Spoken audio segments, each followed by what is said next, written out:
Pada kesempatan kali ini kami akan membahas episode 13 Jujutsu Kaisen Season 2. Sebelum masuk ke pembahasan, bantu kami dengan klik subscribe dan like-nya ya. Oke, jadi mari kita mulai saja pembahasannya. Episode kali ini berjudul Sekirin atau Red Scale, yang artinya skala merah. Scene dibuka yang memperlihatkan sinematografi ketika Yuji berlari menuju ke lokasi Gojo Sensei. Namun di tengah perjalanan ia melihat Shibuya sudah menjadi lautan darah atau neraka, di mana manusia yang telah diubah oleh Mahito menyerang para manusia yang masih terjebak di Shibuya. Mengerikan ya guys, kesan horornya dapat banget. Untunglah di sana Inumaki Toge, aka Inumaki Senpai, yang akan membantu Yuji agar dapat terus melanjutkan perjalanannya ke stasiun tempat Gojo berada. Karena kita tahu teknik kutukan Inumaki sangat cocok untuk kerumunan orang yang memiliki energi kutukan di bawah dirinya. Ya, tentu saja mereka disuruh diam dengan toa spesial dari klannya ya. Lanjut, di lokasi stasiun Shibuya, tepatnya di basement lantai bawah Shibuya Hikari. Nah, sebagai pengingat, mungkin di episode sebelumnya admin salah informasi.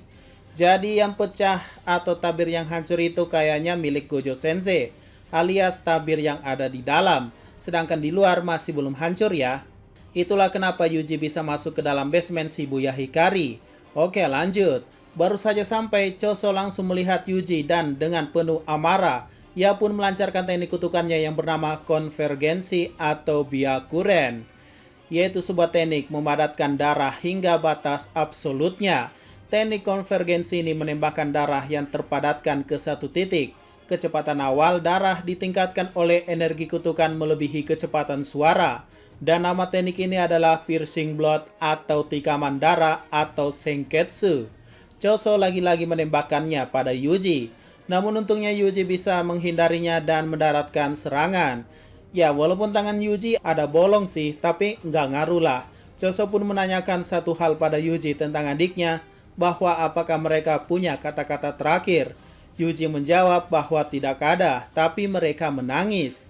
Ini membuat Choso marah mendengarnya sambil membayangkan adiknya dan akan membuktikan bahwa ini adalah kakak kalian atau Oni-chan kalian. Tiba-tiba saja darah dari punggung Choso menyebar ke atas dan mulai membuat konvergensi lagi. Tapi tentu saja Yuji merasa ada yang aneh hingga menghentikan proses tersebut. Pertarungan semakin seru di mana mereka adu serangan dan adu taijutsu.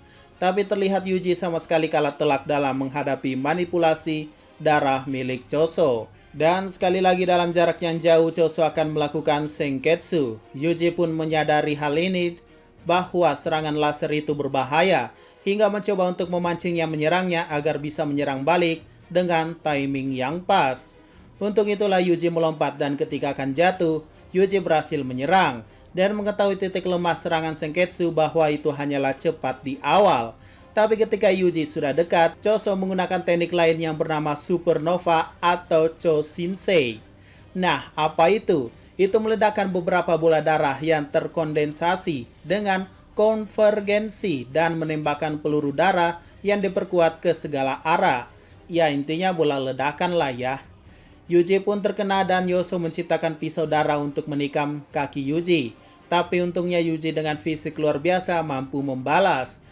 Tapi lagi dan lagi Choso mendapatkan jarak untuk melakukan senketsu. Dan saat itulah Mekamaru tiba-tiba bersuara setelah lama tidak ada kabarnya. Ternyata alasannya adalah Mekamaru menghemat energi. Dan dijelaskan bahwa teknik manipulasi darah itu berasal dari klan Kamo. Yuji mengingat nama Kamo yaitu si sipit dari kelas 3 itu, yaitu Kamo Noritoshi. Tapi Mekamaru tidak tahu kelemahan teknik darah tersebut. Namun walau begitu Mekamaru punya ide yaitu pergi ke toilet. Yuji pun terpaksa mengikuti arahan Mekamaru dan berlari ke toilet. Namun sebelum masuk, Choso curiga karena ia tidak lebih bodoh dari adiknya dan waspada. Tapi malah di sini dipanas-panasin oleh Mekamaru dan akhirnya Choso pun masuk ke toilet yang juga sudah dipenuhi oleh alat-alat yang rusak hingga air menyembur kemana-mana. Dan Yuji pun meninju Choso hingga masuk ke dalam toilet. Dan benar saja tiba-tiba darah yang sudah dipadatkan hancur. Ya intinya kepadatan darah hancur karena terkena air ya. Lumayan ribet kalau penjelasan lengkapnya. Lanjut, By the way, Mekamaru sudah tiada ya, karena terkena Senketsu Choso sehingga sekarang hanya ada Yuji dan Choso saja yang akan segera melakukan pertarungan. Oh, admin ada sedikit bahas teknik Choso di sini setelah menyebutkan Sekirin Yakudosai. Jadi ini merupakan teknik lanjutan dari Sekirin Yakudo, yaitu meningkatkan kinerja tubuh Choso dengan memompa darah lebih cepat ke seluruh tubuhnya, memungkinkan mereka mengambil lebih banyak oksigen.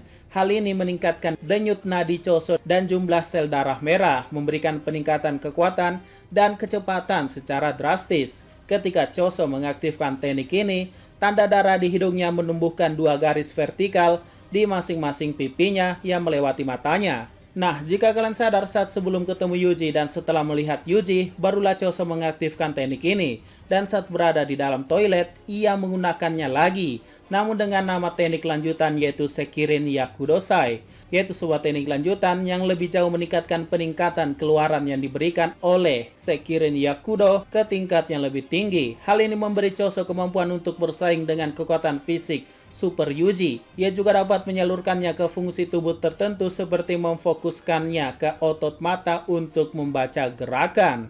Dan lihat pola garis di wajahnya agak beda kan? Oke, jika sudah paham, mari kita lanjut. Pertarungan yang paling ditunggu khususnya warga Indonesia. Scene ini katanya merupakan referensi dari film Indonesia yaitu The Raid 2. Yaitu scene battle antara aktor Iko Uwais melawan aktor Cecep Arif Rahman. Namun sayangnya gerakan tangan Yuji agak beda ya teman-teman. Mungkin gak bisa terlalu mirip juga, entah karena alasan apa. Apakah karena hak cipta atau alasan lain. Tapi lanjut aja, udah keren kok. Battle fight. Adu taijutsu dimulai di mana Choso tampaknya unggul banget, tapi Yuji sempat curang dengan menggigit tangan Choso hingga ia bisa melancarkan sundulan pada kepala Choso dan bahkan tendangan yang kena telak. Namun di saat Yuji berpikir bisa menang, Choso dengan licik mempadatkan darah aka konvergensi darah di balik bajunya yang tidak terkena air hingga bisa melancarkan serangan kejutan yang menembus hati secara harfiah milik Yuji. Nama teknik ini adalah Keseiseki atau meteorit darah, yaitu sebuah teknik yang mengeraskan darah pengguna yang biasanya tidak digunakan oleh pewaris. Choso telah menggunakannya untuk membuat batu kecil yang terbuat dari darah yang sangat kental dan mengeras. Dia juga menggunakannya untuk mengeraskan darah di dalam tubuhnya untuk memperkuat dirinya meskipun ada resiko trombosis. Yuji yang terkena pun mulai linglung, tapi bukannya jatuh, Yuji masih berdiri karena ia ingat bahwa ini adalah perannya. Ia mengingat temannya yaitu Fushiguro, Kugisaki, Nanami, para sempainya dan juga Gojo Sensei. Ya, ia meyakinkan dirinya bahwa meskipun mati, ia harus menyelamatkan Gojo Sensei. Lanjut, Choso pun menggunakan teknik yang sama lagi, yaitu membuat tangannya dilapisi oleh darah yang dibekukan. Gila guys, ini scene-nya udah mirip banget sama The Raid. 90% keren habis. Dan pertarungan ronde kedua pun lanjut, di mana adegan adu taijutsu lagi. Choso pun sempat menyerang dengan giginya yang lepas, tapi berhasil ditangkis oleh Yuji. Fight berlanjut di mana akhirnya Choso menciptakan pisau darah untuk mengakhiri nyawa Yuji. Tapi karena terlalu lama terkena air, darah itu pun meledak atau hancur. Dan Yuji pun berhasil menendang Choso. Lanjut, namun Choso tak kehabisan akal. Ia berhasil menyerang wajah Yuji dengan melesatkan serangan darah dari tangannya, membuat mata kanan Yuji sedikit buta alias tidak bisa melihat lagi. Yuji pun melakukan teknik di mana ia menendang Choso dan itu berhasil. Dan akhirnya Yuji menggunakan teknik pengalihan di mana tangan kanannya menutupi pandangan Choso, sedangkan tangan kirinya sedang melakukan pengisian tinju energi kutukan. Dan ketika itu berhasil, ada yang aneh, sehingga Choso dapat melakukan serangan balik dengan menghancurkan bahu kanan Yuji dan meninjunya menjauh hingga membuat Yuji pingsan. Ternyata yang tadi Yuji pukul adalah perut Choso yang sudah dilapisi oleh darah bekunya, sehingga seperti meninju perisai. Ketika Choso tahu Yuji masih bernafas, ia pun menghampirinya dan akan segera melakukan serangan terakhir. Sementara itu di dalam tubuh Yuji alias Sukuna hanya berkata bahwa remeh sekali melihatmu kalah oleh cecunguk seperti ini. Tapi bohong, Sukuna melek lagi. Dan benar saja kembali ke dunia nyata di mana serangan Choso meleset. Dan tiba-tiba saja ekspresinya jadi aneh. Ia pun berjalan meninggalkan Yuji. sambil berjalan, di mana sinematografinya keren banget, bisa ubah-ubah rasio video gitu. Ya, intinya ia seperti stres sambil memegang kepalanya. Narator berkata bahwa secara mendadak suatu kenangan melimpah di dalam benak Choso, kenangan yang seharusnya tak pernah ada. Nah, dalam kenangan tersebut memperlihatkan Kechisu disuapin spaghetti oleh Yuji. Dan di sana ada Eso dan juga Choso. Dan juga 6 janin kutukannya masih belum mendapatkan tubuh baru. Yuji berkata bahwa, ayo kakak juga. Kembali ke dunia nyata di mana Choso kebingungan dan bertanya, apa maksudnya? Kenapa kamu juga ada di sana? Sambil berjalan pergi. Dan ini nih yang admin suka dari tim kreatif MAPPA. Ending scene-nya ditutup pas kayak pintu gitu. Dan scene setelah ending diperlihatkan dua anak adopsi Geto Suguru yang sepertinya mencari tubuh Yuji dan akhirnya menemukannya. Lalu apa yang akan terjadi pada tubuh Yuji oleh kedua cewek cabe-cabean ini ya? Bersambung. Oke, mungkin itu saja pembahasan pada episode 13 Jujutsu Kaisen season 2-nya ya. Kita tunggu lagi untuk next episode di minggu depan. Jika ada pertanyaan dan masukan, silakan komentar saja di bawah. Sekian dari pembahasan kali ini, jangan lupa like, share, dan komentarnya ya.